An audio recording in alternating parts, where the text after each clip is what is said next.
Welcome to Pratap classes. दोस्तों, Pratap classes के YouTube channel पर आपका स्वागत है। तो आज है 18 अक्टूबर 2023 और 18 अक्टूबर 2023 के जितने भी इंडिया और वर्ल्ड के जो करंट अफेयर्स की क्वेश्चन बनते हैं, आज उनका हम डिस्कशन करेंगे। पूरा वीडियो ध्यान से देखना और लास्ट में आपसे क्वेश्चन पूछूंगा जिनके जवाब आपको कमेंट बॉक्स में देना होगा। आज अपने पढ़ेंगे ग्लोबल मैरीटाइम इंडिया समिट 2023 का उद्घाटन किया गया।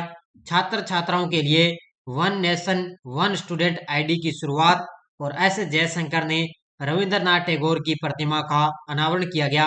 इनकी आज हम चर्चा करेंगे। तो डेली आपको सुबह 6:15 पर यह क्लास आपको मिलती है बढ़िया तरीके से।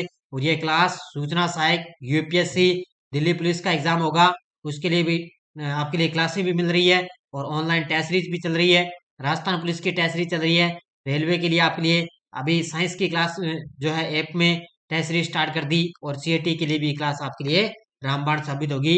तो डेली आप बस निरंतर इस क्लास के साथ अध्ययन करते रहिए। आपका करंट का क्वेश्चन एक भी बारिश से नहीं जाएगा। तो सारे विद्यार्थी एक बार वीडियो को लाइक शेयर करते रहना और जो भी विद्यार्थी हमारे चैनल पर नहीं है तो जरूर आप चैनल को सब्सक्राइब करें और इसके पास लगे बेल आइकन का घंटा दबाएं ताकि हम जैसे वीडियो अपलोड करें उसका नोटिफिकेशन आप तक पहुंच जाएगा। तो स्टार्ट करें। सबसे पहले हम कल के क्वेश्चनों को रिवाइज कर लेते हैं। हाल में किस संगठन के द्वारा गगनयान मिशन की पहली मानव रहित परीक्षण उड़ान 21 अक्टूबर को लॉन्च की जाएगी? तो ये इसरो के द्वारा। हाल में गोलमई गाई फुलसिल्लु काबुई किस राज्य की हाई कोर्ट की पहली आदिवासी महिला जज बनी? तो ये मणिपुर की। भारतीय तलवारबाज भवानी देवी ने जॉर्जिया में आयोजित तारनोई सैटेलाइट फेंसिंग इवेंट में कांस्य पदक जीता। हाल में चिराग सात्विक की जोड़ी को बीडब्ल्यूएफ रैंकिंग में कौन सा स्थान मिला? तो इनको पहला स्थान मिला। कौन सा देश 2036 में ओलंपिक की मेजबानी करने के लिए दावेदारी पेश करेगा? तो वो अपना देश भारत। किस राज्य के नवापिंड सरदारा गांव को सर्वश्रेष्ठ पर्यटन गांव का पुरस्कार मिला? तो ये पंजाब में। किस राज्य में अपनी पहली 3D प्रिंटेड इमारत का उद्घाटन किया गया? तो ये केरल में। और हाल ही में किसने IREDA में वित्त निदेशक के रूप में कार्यभार संभाला? तो ये डॉक्टर विजय कुमार है मोहिंती ने। तो ये थे कल के क्वेश्चनों का रिवाइज हम कर लेते हैं क्योंकि साथ साथ में पीछे का रिवाइज की करना अपने लिए बहुत ही जरूरी है। तो इसकी पीडीएफ भी आपको टेलीग्राम पर मिलेगी और कल के लिए हमने क्वेश्चनों का रिवाइज कर लिया है। तो स्टार्ट करिए आज की क्लास। इसके अलावा कल कल हमने एक सामान्य विज्ञान की एक नई टेस्ट सीरीज लॉन्च कर दी और इसके अंदर आपको कल पहला टेस्ट भी मिल चुका है।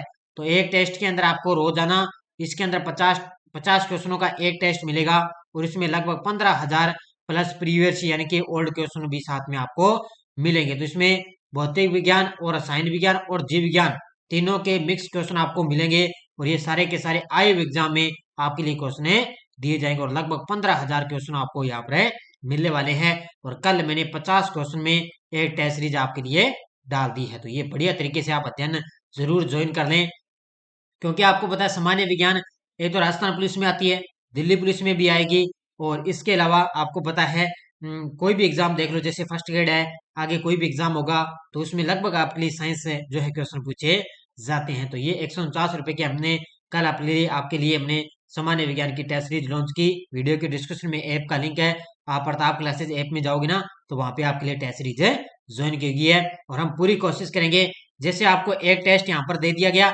उसकी यूट्यूब पर भी आपको व्याख्या करवाई जाएगी यानी कि यूट्यूब पर भी आपको रिवीजन करवाया जाएगा। जैसे दिल्ली पुलिस के लिए आपके लिए टेस्ट सीरीज चल रही है ना, दिल्ली पुलिस के लिए टेस्ट सीरीज चल रही है। उसके अलावा उसमें भी हमने क्या कर रखा है अभी यूट्यूब पे आपको वहां पर क्या आपको क्लासेस लगातार दी जा रही है। जैसे वहां पर आपको टेस्ट मिल रहा है साथ में आपको यूट्यूब पर भी सोल्यूशन करवाया जा रहा है। तो स्टार्ट करें आज की क्लास। पहला क्वेश्चन देखो आपके सामने। हाल में प्रधानमंत्री मोदी ने ग्लोबल मैरीटाइम इंडिया समिट 2023 का उद्घाटन कहाँ किया है? हाल में प्रधानमंत्री मोदी ने ग्लोबल मैरीटाइम इंडिया समिट 2023 का उद्घाटन कहाँ किया? ये किया है मुंबई के अंदर। ये तस्वीर के अंदर आप देख सकते हो, ये देखो ग्लोबल मैरीटाइम इंडिया समिट 2023 का उद्घाटन उन्होंने मुंबई के अंदर किया और ये 3 दिवसीय सम्मेलन है, ये मुंबई के अंदर चलेगा। देखो प्रधानमंत्री मोदी ने 17 से 19 अक्टूबर तक मुंबई के MMRDA ग्राउंड में आयोजित होने वाले global maritime India summit 2023 GMIS 2023 के तीसरे संस्करण का उन्होंने वसुधैव उद्घाटन किया है। तो कहाँ पर है? मुंबई के अंदर। कब से कब तक है? 17 से 19 अक्टूबर। कौन सा संस्करण है? तीसरा संस्करण है। और इस कार्यक्रम के दौरान मोदी जी ने भारतीय मेरीटाइम ब्लू इकोनॉमी के लिए लॉन्ग टर्म ब्लूप्रिंट अमृत काल विजन 2047 का भी अनावरण किया है। एक एक चीज आपको बढ़िया तरीके से मैं आपको करवा रहा हूँ। और आएगा क्वेश्चन आएगा, आजकल आपको पता है करंट थोड़ा गहराई से आता है, इसलिए मुख्य तथ्य आप बढ़िया तरीके से याद रखा करो। अगला क्वेश्चन देखो, हाल ही में 2028 लॉस एंजल्स ओलंपिक में किन खेलों को शामिल किया गया है? अब आपको पता है 2024 के अंदर क्या है, ओलंपिक की मेजबानी करेगा पेरिस, ठीक है, और 2028 के अंदर करेगा अमेरिका के अंदर एक शहर है लॉस एंजल्स, अमेरिका के अंदर ये शहर है यूएसए, इसके अंदर एक शहर है लॉस एंजल्स, ये क्या है 2028 के अंदर ओलंपिक की मेजबानी करेगा। तो इसके अंदर आपको पता है क्रिकेट को तो शामिल किया ही किया गया है 2028 के अंदर। इसके अलावा एक बेसबॉल है, बेसबॉल या सॉफ्टबॉल है, क्रिकेट है, स्क्वैश है, और फ्लैग फुटबॉल है, और लैक्रोस है। तो इसके 5 खेलों को शामिल किया गया। तो इसका उत्तर हो जाएगा उपयुक्त सभी। इसके अलावा ये 5 खेल इसके में शामिल किए गए। देखो, अंतर्राष्ट्रीय ओलंपिक समिति आईओसी 17वें खेल आयोजन में 5 अतिरिक्त खेलों को शामिल करने के लिए लॉस एंजल्स 2028 ओलंपिक आयोजन समिति ने मंजूरी दे दी। इसके अंदर बेसबॉल या softball, cricket, flag football, lacrosse या और स्क्वैश को आधिकारिक तौर पर ओलंपिक गेम्स लॉस एंजल्स 2028 के कार्यक्रम में अतिरिक्त रूप में इनको शामिल किया गया। तो क्रिकेट तो इसमें शामिल हो ही चुका है, बाकी भी इसमें खेल शामिल किए गए। अगला क्वेश्चन देखो, हाल में किस मंत्रालय ने छात्र छात्राओं के लिए one nation one student ID शुरुआत की है? लगा लो स्टार इस क्वेश्चन को लिए। और हर एक विद्यार्थी के लिए क्वेश्चन बड़ा ही शानदार पॉइंट है कि किस मंत्रालय ने छात्र छात्राओं के लिए one nation one student ID card की शुरुआत कर दी, और ये की है शिक्षा मंत्रालय ने। किसने किया है? अपने शिक्षा मंत्री हैं धर्मेंद्र प्रधान, उन्होंने छात्र छात्राओं के लिए one nation one student ID की शुरुआत की है।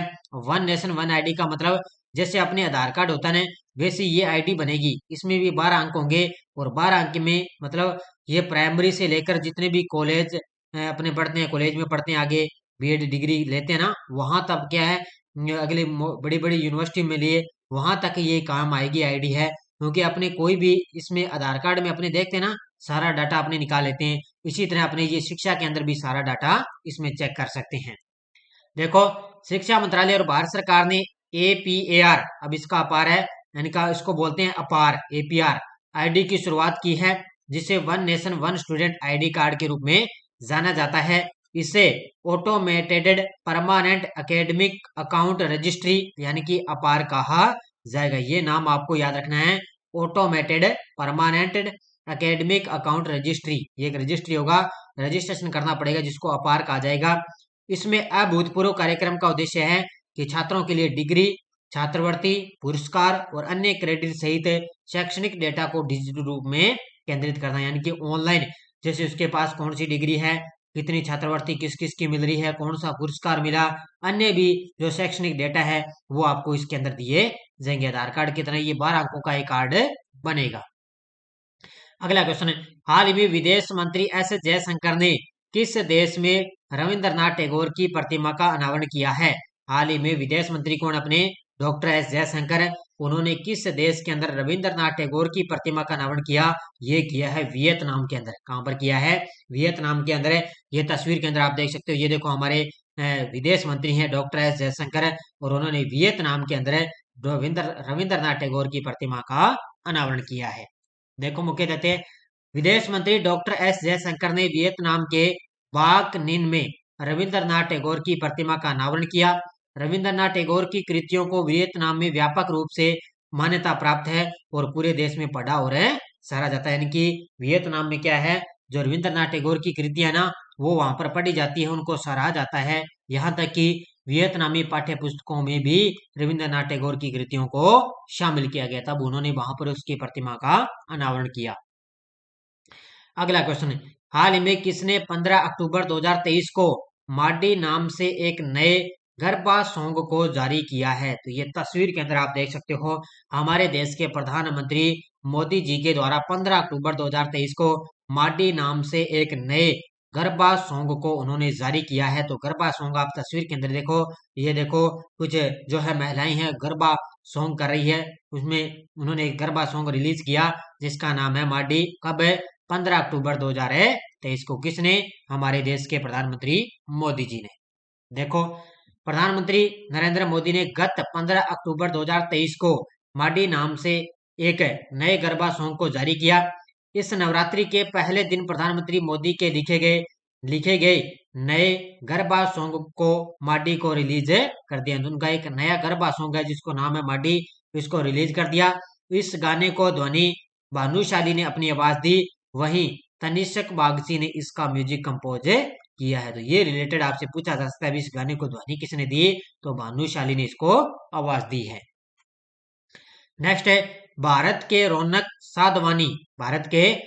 साधवानी शतरंज अंडर 20 के विश्व चैंपियन बने। इनका संबंध किस राज्य से है?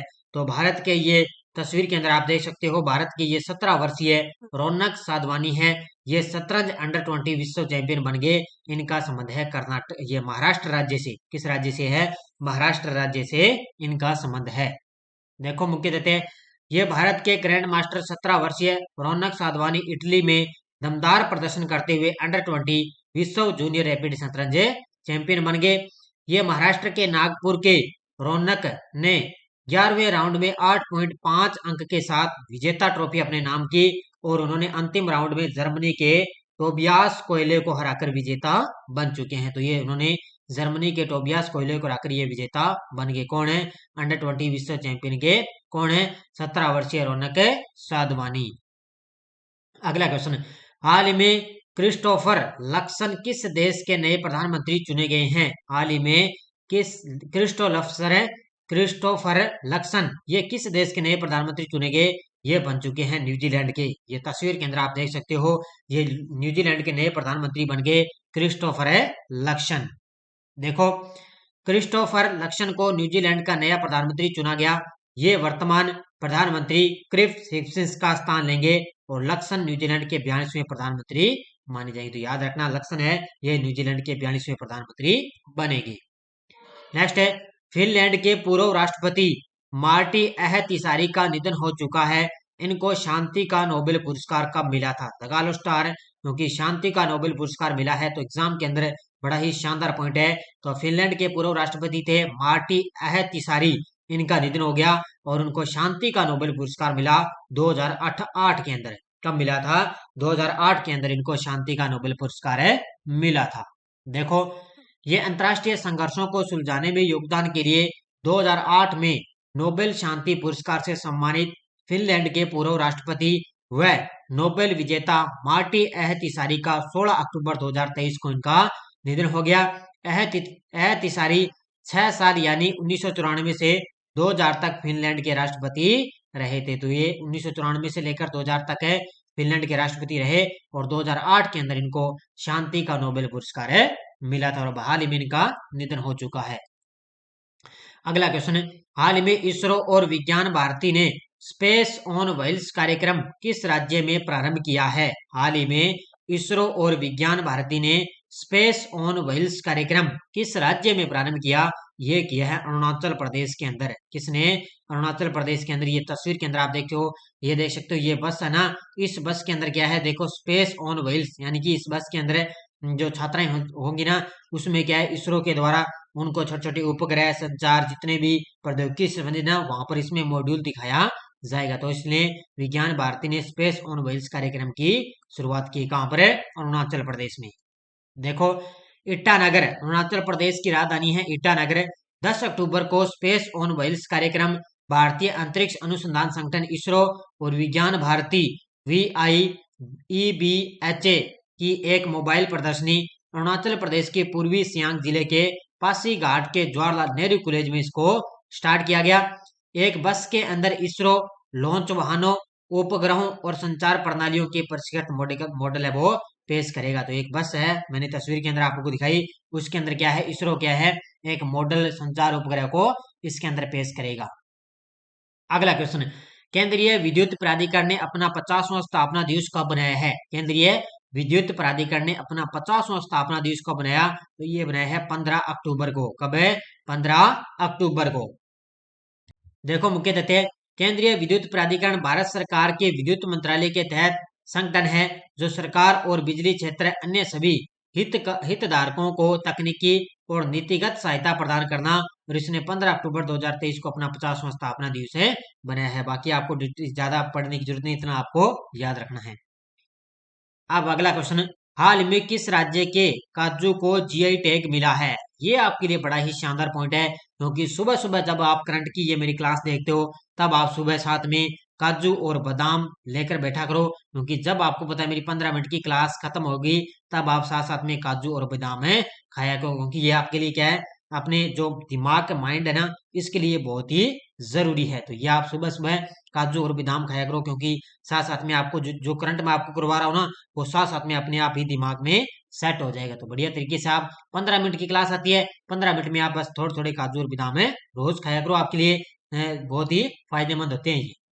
तो किस राज्य के काजू को जीआई टैग मिला? तो ये मिला है गोवा राज्य को। किसमें? गोवा राज्य के काजू को जीआई टैग दिया गया है। देखो, गोवा के काजू को भौगोलिक संकेतक टैग मिला है। काजू लैटिन अमेरिका के पूर्वोत्तर क्षेत्र ब्राजील का ये मूल उत्पाद है, जिसे 16वीं शताब्दी में पुर्तगालियों द्वारा भारत इसको लाया गया। तो ये ब्राजील का एक मूल उत्पाद है और इसको 16वीं शताब्दी में पुर्तगालियों द्वारा भारत लाया गया। अब आपको थोड़ी सी डिटेल याद रखनी है कि पूर्व मुख्य चुनाव आयुक्त एम.एस. गिल का निधन हो चुका है। तो ये हमारे पूर्व मुख्य चुनाव आयुक्त और कांग्रेस नेता मनोहर सिंह गिल का 15 अक्टूबर को निधन हो गया।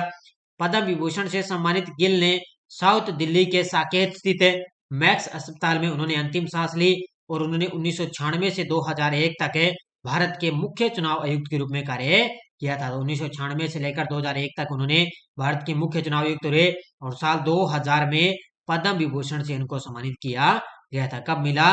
पद्म विभूषण सम्मान मिल गया इनको 2000 में, और अब इनका पूर्व मुख्य चुनाव आयुक्त एम.एस. गिल का इन्होंने अभी हाल ही में निधन हो चुका है। पीडीएफ आपको टेलीग्राम पर मिल जाती है, वीडियो के डिस्क्रिप्शन में टेलीग्राम का लिंक है, या आप टेलीग्राम पे प्रताप क्लासेस सर्च करोगे, टेलीग्राम ग्रुप को आप ज्वाइन कर सकते हो। पिछले वीडियो क्वेश्चन क्या था? हाल ही में एशियाई खेलों के स्वर्ण पदक विजेता कौन है जो लॉरियंस के ब्रांड एम्बेसडर चुने गए? तो ये है नीरज चोपड़ा, भाला फेंक के खिलाड़ी। और बहुत सारे विद्यार्थियों ने शानदार तरीके से जवाब दिए, उन सभी को हार्दिक शुभकामनाएं। बस लगातार आप कमेंट में जवाब देते रहिए और निरंतर आप बस क्लास देखते रहिए, आपका करंट जो है वो इसके अंदर बेड़ा पार करेगा।